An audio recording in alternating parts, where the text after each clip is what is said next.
Good morning students. Class 10th के बच्चों के लिए एक बहुत बड़ी खुशखबरी है। ध्यान से देखिएगा, सीबीएसई ने क्या चेंजेस किए हैं, इसको हम लोग ध्यान से एक एक पॉइंट पे समझते हैं, ठीक है ना। तो क्लास 10th के जो भी बच्चे थे, फटाफट फटाफट इस वीडियो को देख लीजिएगा, ठीक है ना। कौन से सेक्शन के? क्लास 10th के जितने भी बच्चे हैं, ठीक है ना। क्या करना है इसमें, जो क्लास 10th के जो बच्चे बोर्ड का एग्ज़ाम दिए थे, कौन सा बोर्ड का एग्ज़ाम दिए थे? मेन जो बोर्ड एग्ज़ाम हुआ था वो भी दिए थे, ठीक है ना, मेन। और दूसरा जो है सेकंड, ठीक है ना। जो बच्चे सेकंड एग्ज़ाम दिए थे उनके लिए भी है, ठीक है। जो मेन एग्ज़ाम दिए थे वो भी, और जो सेकंड एग्ज़ाम दिए थे उनके लिए भी एक आपका नोटिस आएगा। इसको ध्यान से पढ़ते हैं, ठीक है ना। इसमें क्या कहा गया है कि आप एक आंसर बुक देख सकते हैं, अपना जो बुक है आंसर बुक दे सकते हैं, ठीक है ना। तो post result declaration facility of the student of class 10th main and second board examination, ठीक है ना। हम लोग को कॉपी देखना है, ठीक है। क्लास 10th के बोर्ड दोनों कॉपी देख सकते हैं, ठीक है ना। अलग अलग कंडीशन है। पहला ध्यान से देखिएगा, एक स्टूडेंट जो केवल मेन बोर्ड के एग्ज़ाम दिए थे, जो मेन बोर्ड के एग्ज़ाम दिए थे, वो लोग भी अपनी कॉपी देख सकते हैं और नंबर का वेरिफिकेशन करा सकते हैं। पहला क्या स्टेज क्या है बेटा, ठीक है ना। तो मैं आपको बता दूं कि जो बच्चे जो बच्चे केवल मेन बोर्ड का एग्ज़ाम दिए थे, student who appear only only in main board examination, उनके बारे में क्या कहा गया है कि पहला स्टेज है कि scan copy of evaluated answer book जो मतलब जो आपने कॉपी दिया था उसका स्कैन कॉपी आप ले सकते हैं, ठीक है ना। अप्लाई करेंगे, अप्लाई, ठीक है ना। Apply for second copy of the answer book, ठीक है ना। Apply for scan copy of the answer book for any subject taken in main board examination. किसी सब्जेक्ट का आप किसी सब्जेक्ट के आंसर बुक का स्कैन कॉपी के लिए अप्लाई कर सकते हैं, ठीक है ना। दूसरा स्टेप क्या है कि आपको नंबर वेरीफाई करना है। जैसे मान लीजिए किसी बच्चे का नंबर कम आ गया, कि उसके 50 नंबर आ रहे हैं, लेकिन उसने कहा कि नहीं जोड़ने पे मेरा 60 आ सकता है, तो उसके लिए हम वेरिफिकेशन कर सकते हैं, ठीक है ना।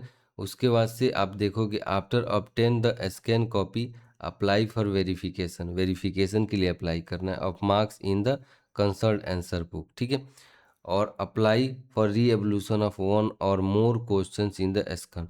उसके बाद आपको लगता है कि नहीं एक क्वेश्चन में हमें दिक्कत है, तो उस पार्टिकुलर क्वेश्चन के लिए हम लोग क्या करेंगे, री एवोल्यूशन कराएंगे, ठीक है ना। री एवोल्यूशन मतलब फिर से चेक कराएंगे, दोबारा चेक कराएंगे, ठीक है ना। क्या करेंगे, अगेन चेक इन कराएंगे, ठीक है ना। क्या करेंगे, फिर से हम लोग एक बार उसको इवेल्युएट कराएंगे, फिर आपका मार्क्स बढ़ेगा। क्लियर? चलिए, ये तो हो गया उन बच्चों के लिए जिन्होंने केवल मेन एग्ज़ाम दिया था। अब ऐसे भी बच्चे हैं जो दोनों एग्ज़ाम दिए थे, उनके बारे में देख लेते हैं, ठीक है ना। ऐसे भी बच्चे हैं जो कि दोनों एग्ज़ाम दिए थे, ठीक है ना। जो बच्चे दोनों एग्ज़ाम दिए थे उनके लिए क्या रूल है ज़रा देखिए, ठीक है। सब्जेक्ट टेकन इन बोथ, ठीक है, बोथ मेन और subject main and second board examination, उसके लिए भी पहला रूल है कि scan copy of evaluated answer book, ठीक है। Apply for the scan copy of the answer book of the main examination the second examination और बोथ, ठीक है।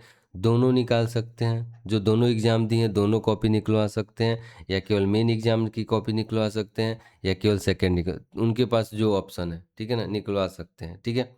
उसके बाद से वेरिफिकेशन ऑफ मार्क के लिए candidate choose one answer book for subject either main और सेकंड एग्जामिनेशन, या तो मेन एग्जामिनेशन के एक कॉपी देख लीजिए या तो second examination, and apply for verification of mark in that answer book. जो आंसर बुक के लिए आपने अप्लाई किया था उसके लिए हम लोग क्या करेंगे, आप वेरिफिकेशन के लिए अप्लाई कर देंगे। और apply for re evaluation of one और more full question in answer book. एक क्वेश्चन है, एक से ज़्यादा क्वेश्चन का भी हम लोग री एवेल्यूएशन करा सकते हैं, ठीक है ना बेटा। चलिए, क्या समझे इसमें, क्या समझे आप इसमें? समझे कि दोनों बोर्ड के एग्ज़ाम की कॉपी आप निकलवा सकते हैं, दोनों बोर्ड की, लेकिन आप करेक्शन किसी एक ही कॉपी का कराओगे जिसमें आपको ज़्यादा डाउट लग रहा है, ठीक है ना। ठीक है ना, आंसर बुक फॉर सब आइदर मेन और सेकंड, दोनों में से कोई एक ही कॉपी का आप वेरिफिकेशन करा सकते हैं, दोनों नहीं करा सकते हैं, ठीक है ना। अब इसमें एक नोट दिया है, इसको भी ध्यान से पढ़ लेते हैं। For subject taken in both examination a student में ऑब्टेन बोथ आंसर बुक, ठीक है ना, but verification and re evolution can be requested for only one answer book. आप अपनी कॉपी तो दोनों देख सकते हो, ठीक है ना। ठीक है? दोनों देख सकते हो, लेकिन आप रिवोल्यूशन और री-वेरिफ़िकेशन केवल एक कॉपी के लिए कर सकते हैं, ठीक है ना? Either main examination answer book or second examination answer book. Once selected, the other answer book cannot be considered for these facility. ठीक है ना? जब आपने एक कॉपी को सेलेक्ट कर लिया रीएवोल्यूशन के लिए और वेरिफिकेशन के लिए, तो दूसरे कॉपी में कंसीडर नहीं किया जाएगा। ठीक है? अब कुछ गाइडलाइंस से उसको देख लेते हैं, क्या गाइडलाइंस है। ठीक है? The entire process for making request and payment of fee is online. सब कुछ ऑनलाइन होगा। आप सीबीएसई की वेबसाइट पे जाइएगा, ठीक है ना? सब कुछ ऑनलाइन होगा। आपको क्या करना है, सीबीएसई के वेबसाइट पे जाना है, ठीक है? वेबसाइट पे जाके आप देख सकते हो, ठीक है? Request for all the process will be accepted only online, ठीक है ना? केवल ऑनलाइन होगा। And during the specific schedule along with fee, no application after the schedule date and time in offline mode will be accepted, ठीक है ना? जो date है वो बीत जाने के बाद से कुछ भी आपको ऑनलाइन ऑफलाइन एक्सेप्ट नहीं किया जाएगा, ठीक है ना? पेमेंट कैसे होगा? यूपीआई से, क्रेडिट कार्ड से, डेबिट कार्ड से, net banking. Fee shall not be accepted through postal, मतलब आपके चेक से और आपके डीडी से नहीं एक्सेप्ट किया जाएगा। Application not submitted as per instruction given by the CBSE will be similarly rejected without any correspondent with. आप लोग बहुत ध्यान से अप्लाई करिएगा, ठीक है ना? बहुत ध्यान से आप लोग को अप्लाई करना है, ठीक है ना बेटा? बहुत ध्यान से अप्लाई करिएगा, ठीक है? अब देखिए, only a single application for each step पर candidate will be accepted in the online process, ठीक है ना? केवल क्या हो जाएगा, केवल आपका एक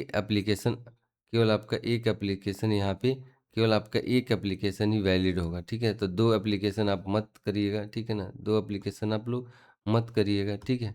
दो एप्लीकेशन बिल्कुल भी मत करिएगा, एक एप्लीकेशन ही करने हैं, ठीक है? चलिए, इस तरह से इस तरह से हम लोगों ने क्या किया, ये नोटिस देख लिया। अब देखते हैं इसमें कितना पैसा लगता है, ठीक है ना? इसमें देखते हैं कि कितना पैसा लगता है, ठीक है? इसमें देखते हैं बेटा कितना पैसा लगता है, उसके बाद से हम लोग और आगे बढ़ते हैं, ठीक है? थर्ड पेज पे आते हैं।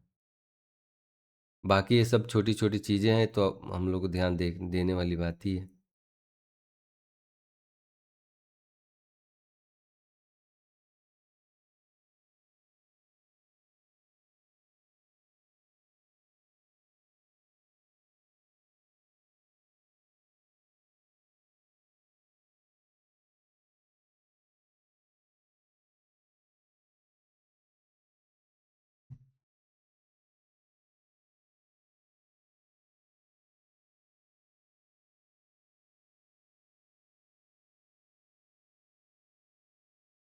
ठीक है बेटा? चलिए आगे देखते हैं।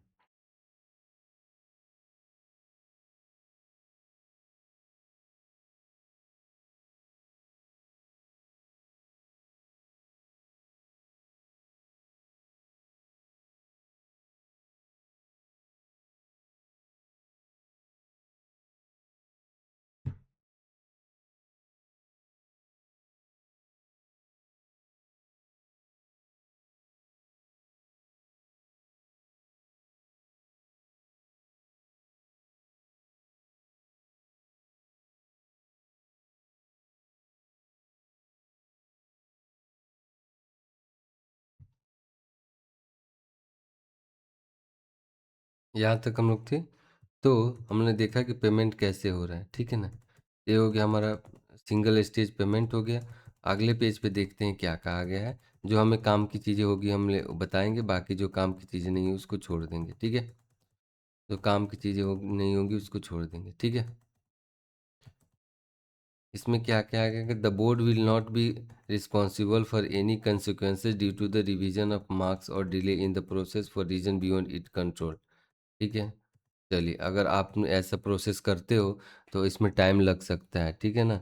इसमें टाइम लग सकता है। A decrease of marks even by 1 marks shall be affected. इसका ज़रूर बड़ा ध्यान रखिएगा कि अगर आपका मार्क्स घट जाता है, ठीक है ना? अगर मार्क्स आपके घट जाएंगे, डिक्रीज हो रहा है, ठीक है ना? डिक्रीज हो रहा है, ठीक है? अगर आपके मार्क्स जो है बेटा डिक्रीज हो जाएंगे, तो उसमें भी कंसीडर किया जाएगा, मार्क्स घट भी सकते हैं, ठीक है? ये ध्यान दीजिएगा। In case where there is a change in marks, both increase and decrease, such candidates shall to be surrender the marks statement cum certificate which is in their possession. ठीक है ना, पोसेशन, ठीक है ना, पोजेशन में जो कुछ भी है उसको हम लोग क्या करेंगे, वापस करेंगे. Thereafter they shall be issued new marksheet. ठीक है ना, जो पुराने मार्कशीट है उसको वापस कर देना, नया मार्कशीट हम लोग को मिल जाएगा. ठीक है. अब फ़ी देख लेते हैं क्या क्या फ़ी है. ठीक है ना, फ़ी एंड शेड्यूल. ठीक है, fee will be refunded in case of increase of marks. सबसे इम्पोर्टेंट बात यह है कि आपके मार्क्स अगर बढ़ जा रहे हैं तो आपकी फ़ी क्या हो जाएगी, रिफंड हो जाएगी आफ्टर वेरिफिकेशन और revolution in the same account from which it has been paid to the CBSE. जिस अकाउंट से आपने पे किया था उस अकाउंट में आपका पैसा आ जाएगा, आपका कोई भी मार्क्स अगर बढ़ रहे हैं तो. ठीक है. जो पहली कंडीशन ये भी है, जो स्कैन कॉपी डाउनलोड किया गया है, जो जो बच्चे किए हैं, जो कैंडिडेट स्कैन कॉपी आपने जो कैंडिडेट स्कैन कॉपी डाउनलोड किए हैं वही बच्चे क्या करेंगे, वही बच्चे जो है यहाँ पे मार्क्स भी देखेंगे, वही बच्चे क्या करेंगे, मार्क्स भी देखेंगे. ठीक है, दूसरा कोई नहीं दे सकता. स्कैन कॉपी जिसके पास है वही मार्क्स भी देखेगा. क्या प्रोसीजर है, क्या प्रोसीजर है स्कैन कॉपी के लिए, ज़रा ध्यान देखिए. The candidate must first apply for the scan copy of the evaluated answer book. This will show how the answer were evaluated and answer marks awarded. ठीक है ना, सबसे पहले डाउनलोड कर लेंगे, उसके बाद से आप देखोगे. ठीक है ना, आपके लॉगिन करने पड़ेंगे. आफ्टर कैसे लॉगिन करोगे, जो भी डिटेल्स आपके identity of examiners evaluator any other examination officer will be hidden. चलिए, ये हो गया. स्कैन कॉपी मिल जाएगा तो फिर वेरिफिकेशन के लिए आप लोग अप्लाई कर दोगे. ठीक है ना, स्कैन कॉपी मिल जाएगा बेटा तो वेरिफिकेशन के लिए क्या करोगे, अप्लाई कर दोगे.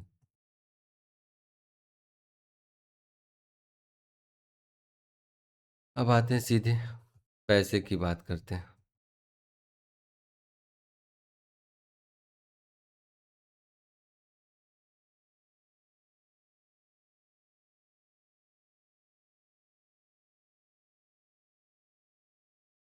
कैसे अप्लाई करना है उसकी बात कर लेते हैं. ठीक है बेटा, कैसे अप्लाई करना है उसकी बात कर लेते हैं.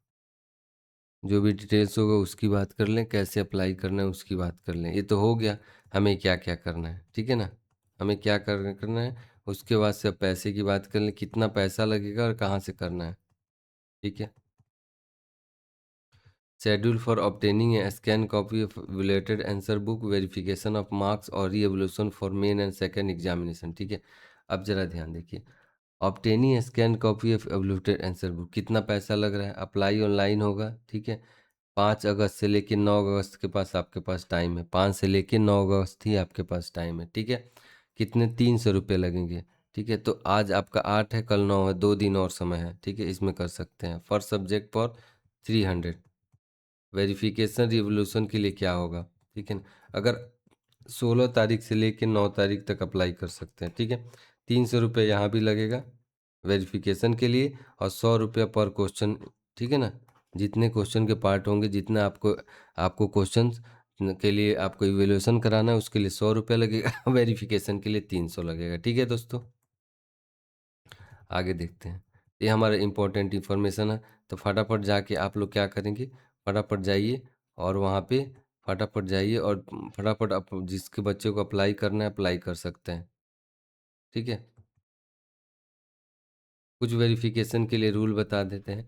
Check the supplementary answer book used by you in the examination are also provided with scan copy of the main answer book. ठीक है ना, तो आप सप्लीमेंट्री जो कॉपी है दी सप्लीमेंट्री मतलब जो सेकंड कॉपी आप लेके चेक करते हो उसको देख लेना है कि देखें. ठीक है ना, ये सब इम्पोर्टेंट है. मैं यहाँ पे आपका वेबसाइट यहाँ पे लिंक डिस्क्रिप्शन बॉक्स में पीडीएफ ऐड कर दूंगा, तो आप लोग वहाँ से भी देख सकते हो. टेलीग्राम पे पीडीएफ है, जाके वहाँ से आप लोग देख सकते हैं. ठीक है ना, तो ये मेरा इन्फॉर्मेशन कैसा लगा आप लोग बताइएगा.